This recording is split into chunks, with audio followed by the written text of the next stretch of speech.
But who uses that kid? I don't know, man. It seems like it's stuck to me. I mean, yeah. I don't know. There was several times. Like, still, I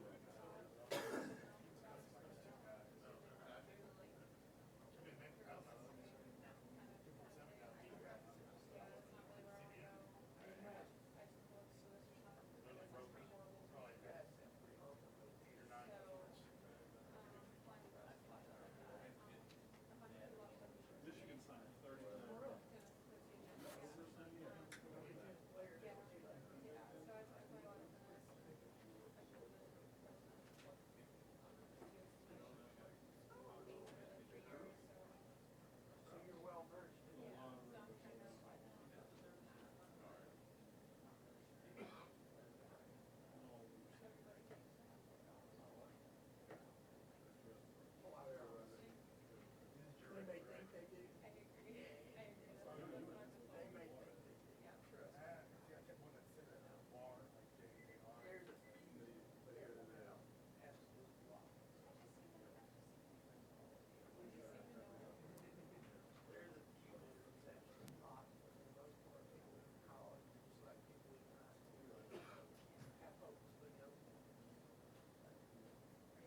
How's everybody?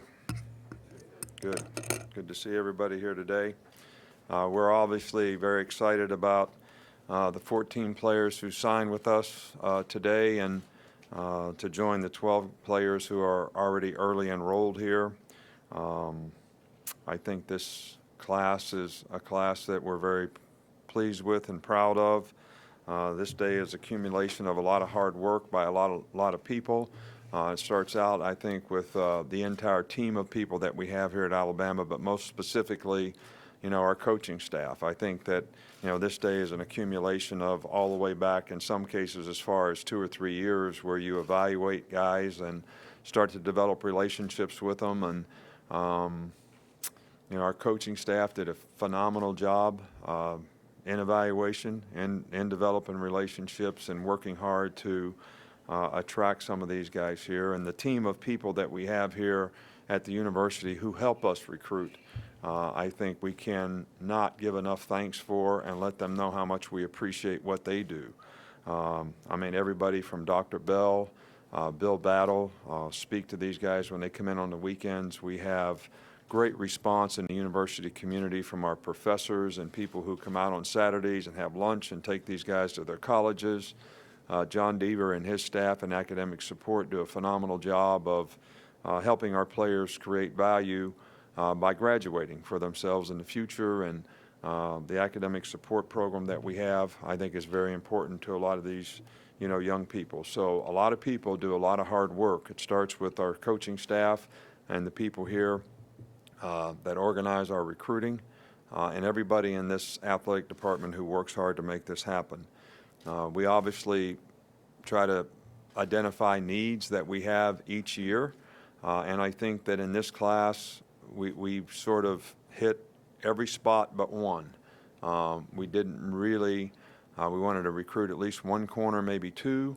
It just worked out that it didn't happen that way for us, but we feel like we got a couple really good safeties, got 4 really good linebackers, we got 3 good down guys on defense, some offensive linemen, 4 that are good, some really good skilled wide receivers, couple tight ends, couple good running backs, couple good quarterbacks, couple good specialists. So there's a lot of good players that are really good people.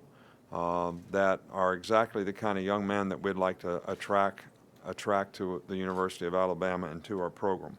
I know that everybody likes to go out there and look at all these rankings and ratings and all that, but it's just like I tell players in draft. It's not where you get drafted, it's what you do with your career and how you develop your career. Well, this is not about how you got rated coming out of high school. This is about being committed to doing all the things that we're going to do here to try to help you be successful as a person, as a student, and as a player. And how you develop in all those areas is certainly going to go a long way to determining what kind of career you have, how much success you have, and how you develop as a player. So, recruiting, personnel evaluation is not an exact science. Everyone that stands up here today, if you see a coach that stands up here today and says he had a bad recruiting day, let me know. Everybody's going to say they had a good day and things went well and they got what they needed.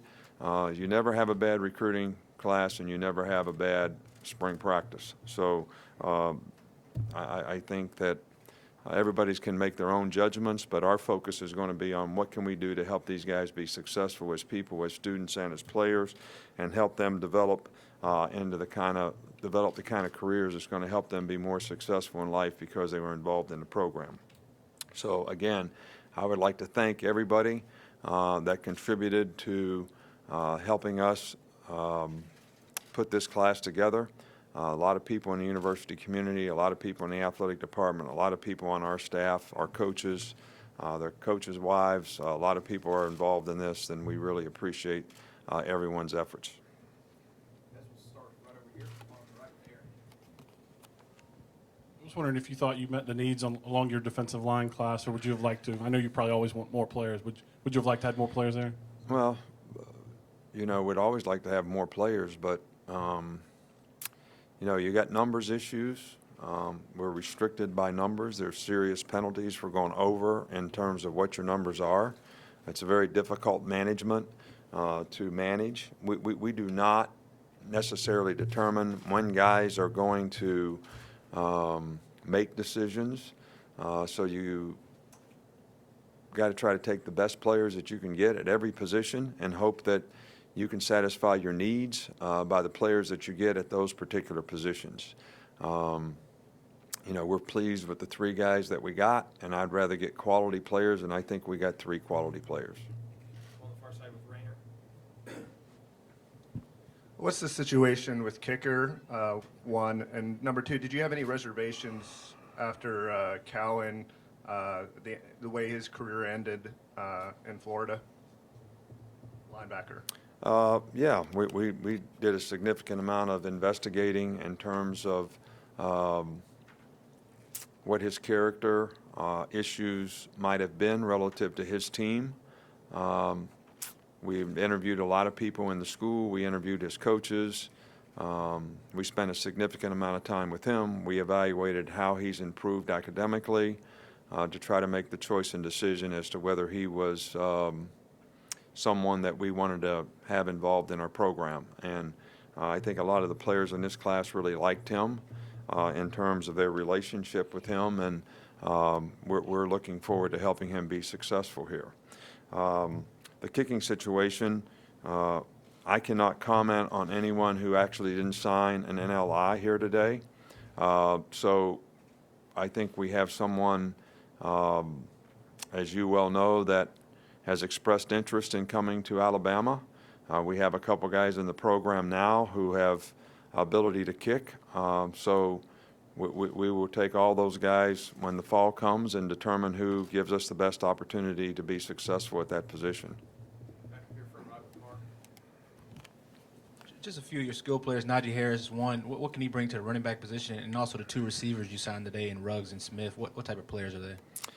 Well, Najee is a very good all-around player. I mean, he's one of the best players in the country according to a lot of people's evaluation. He's got great size. He's got great speed. He's very fluid and smooth athletically. He's very complete, has really good hands, good route runner, has special production as a player. We think that Henry Ruggs and Devontae Smith are both very explosive guys. We've had them in camp for a couple years. Very fast, very explosive. They played that way for their teams, and I think that whether they're punt returners, kickoff returners, wide receivers, running the ball some kind of way, these explosive type players are guys that we felt like we needed to add in this class, and we feel good about all 3 of these guys being those types of players. Back on the other side with Michael. I know we talk about rankings and ratings, but it is, the headline in the news release you guys put out that this is the #1 class. How does that help the next class, those headlines? How does that build momentum in terms of just a reputation for recruiting around here? Well, I think that we don't look at it like that, and I don't know how we're rated. I didn't know how many of these guys where they were rated, how many stars they had. I don't know anything about that. We kind of evaluate the players like we're going to draft them and take the guys that meet the criterias and critical factors that we want at positions.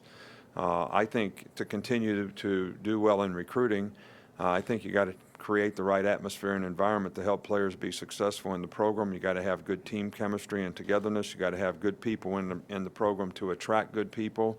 I think you got to do a great job of getting an early start in recruiting, which we try to do every year. I know I spent a significant amount of time on the phone today offering guys for next year so that we can get a good start. So I think that hopefully these guys will be able to contribute to the success of the program in the way they represent the program and the job that they do academically and how they play on the field, so that we can continue to have success and that future players will recognize those successes and want to be a part of the program.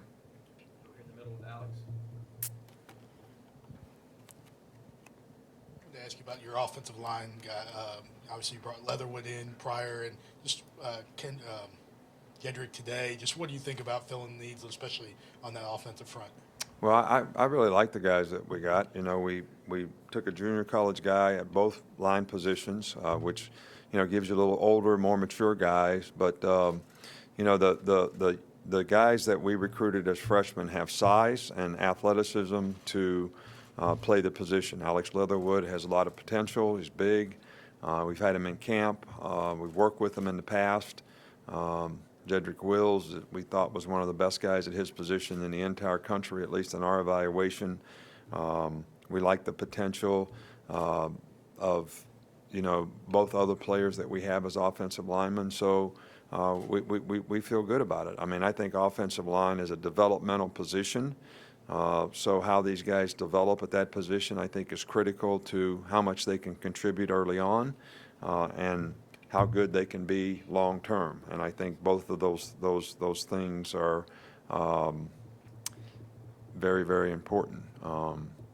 You know, Randolph is a guy that has a lot of athleticism, great size, and I think he you know, we're hoping that he'll develop into something special. Back up front here with Kurt. Coach, you've got 2 quarterbacks in the class. One's here, and I understand the other one's coming in time for spring practice. And I wanted to, A, what is the importance of having the 2 quarterbacks since you only have Jalen back on scholarship? And 2, what is this is a sort of a new development on bringing the guys in early but not as early. Well, we have an academic circumstance here that allows us to bring guys in. We have several players who will take advantage of that, that maybe didn't quite get everything done when they needed to be able to get here and start the term in January. And I think it's critical for us and really good for us that because of the quarterback situation that we have, having a freshman starter and having the other players, you know, leave the program thinking they wouldn't have a chance to compete in the future, that we got 2 young guys in here that we could develop in the spring. I think it's something that's very, very important to develop depth at that position. Going back with Tom. Urban Meyer said today he likes to try to shoot for around 50% of his class, ideally being from in-state. With that in mind, do you ever set a certain mark and just the importance you have on getting in-state recruits? I know you have 7 out of 26 in this class. Well, we would like to recruit as many guys as we can from our state. I think every state's a little bit different in terms of numbers of players that they have and numbers of schools that they have that are recruiting those players. So, you know, Ohio State doesn't have another school in the state that's recruiting the players relative to the Big Ten. We would like to get as many Alabama players as we possibly can. We've had some great players from the state of Alabama: Julio Jones, Mark Barron, C.J. Mosley, Fluker. I mean, we've had a lot of great ones. Reggie Ragland. I mean, it goes on and on and on. So we want to continue to try to get as many players from our state as we possibly can. It's very competitive in our state to get players, and we're going to continue to do the best that we can. We don't necessarily put a number on it. We just want to get the best players in our state and get every one of them that we can get. Back up here with Ben. You mentioned Ohio State not having any other Big Ten schools in the state. Louisiana doesn't have any other SEC schools, but you guys have done a pretty good job of getting players out of there. What has kind of worked well for you guys recruiting that area recently? Well, you know, Louisiana has a lot of good programs. They have a lot of good players. I think at one time, one of the reasons that I was interested in going there when I was in the NFL, they did some survey on how many players per capita each state has relative to the NFL. And Louisiana was like 4th or something on the list of number of players. So I'm saying, well, there must be a lot of players in Louisiana. And I think there are. I think we're fortunate. We have been fortunate to get a lot of players in the past who have had success here, whether it's Landon Collins, Eddie Lacy, Tim Williams. We've had a lot of players, Cam Robinson. We've got a few players on our team right now that make a significant contribution from Louisiana. So, and I think when players see other players maybe leave the state and have success, it's something that they see as a place where they might go and have success themselves. You know, one of the things I mentioned Landon Collins, but I was just flipping channels the other day. I wasn't even watching the Pro Bowl, but I just happened to hit the Pro Bowl when they were talking about Landon Collins and Ha, the 2 starting safeties for the NFC. I mean, that made me feel really good that Here we got two guys that played together here that are now starting in the Pro Bowl there. They're not just starting for their team, they're starting in Pro Bowl. Up front here, front row in the gray shirt. Hey, Nick, obviously the defensive back, you mentioned, cornerbacks were sort of a bit of a miss in this class, but you signed guys who've played multiple spots in high school, and just like with the quarterbacks, all three, once that mini-mester is underway, will be on campus. Any flexibility with those three guys, McDonald, McKinney, Daniel Wright?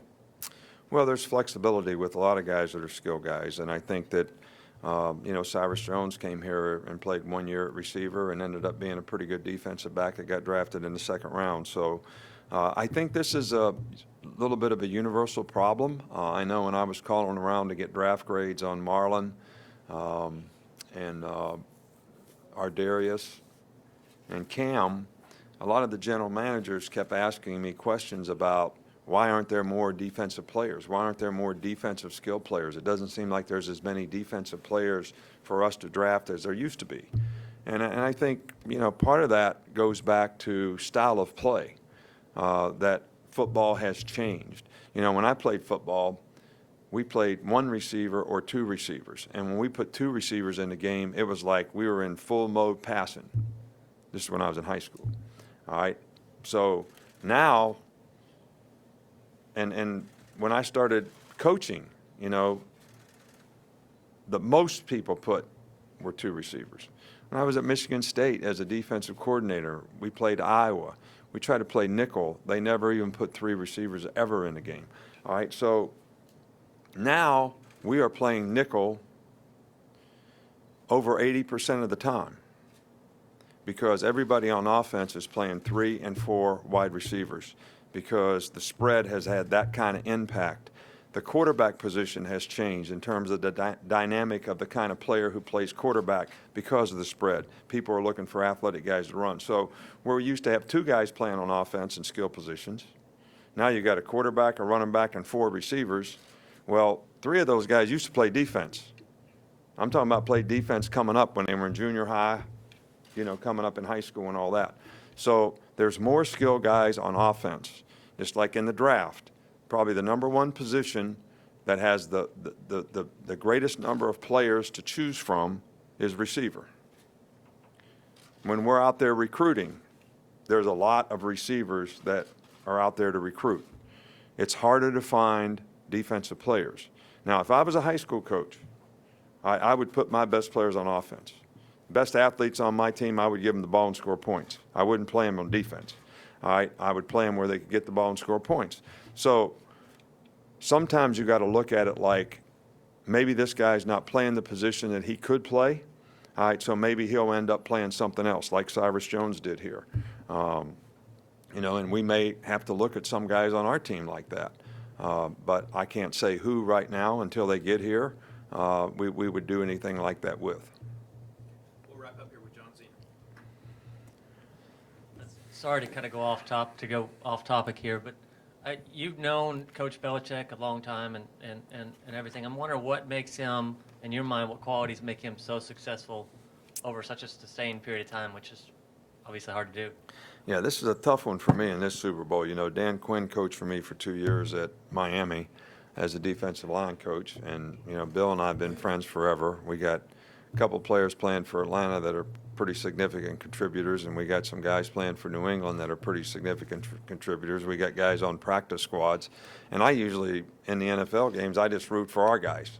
Well, it's kind of hard to figure out who our guys are in this one, but to answer your question, Bill Belichick is successful because he's very bright, probably the most organized person that I have ever been around when it comes to football knowledge and how to sort of go through a process of things, whether it's how you draft players, how you find players, how you bring players to the team, how you develop players, how you systematically put a sound system together on offense, defense, and special teams, the demands that he puts on the people that work for him to get the very best out of them and to get the very best out of the players. He probably does it as well as anybody, and I think his record shows that. I probably learned more in the 4 years that I was with him, maybe than at any other time in my career. And And I thought I knew something when I was with him. You know, I'd been a coordinator in college. I'd been a head coach in college. I coached 2 years in the NFL when I hooked up with him. So I thought I knew something, and really found out that I was just in a position to really learn a lot. And that time in Cleveland probably helped me as much as any in developing the kind of philosophy and organizations that have helped us be successful through the years. And you can contribute a lot of it to Bill Belichick. All right, thank you.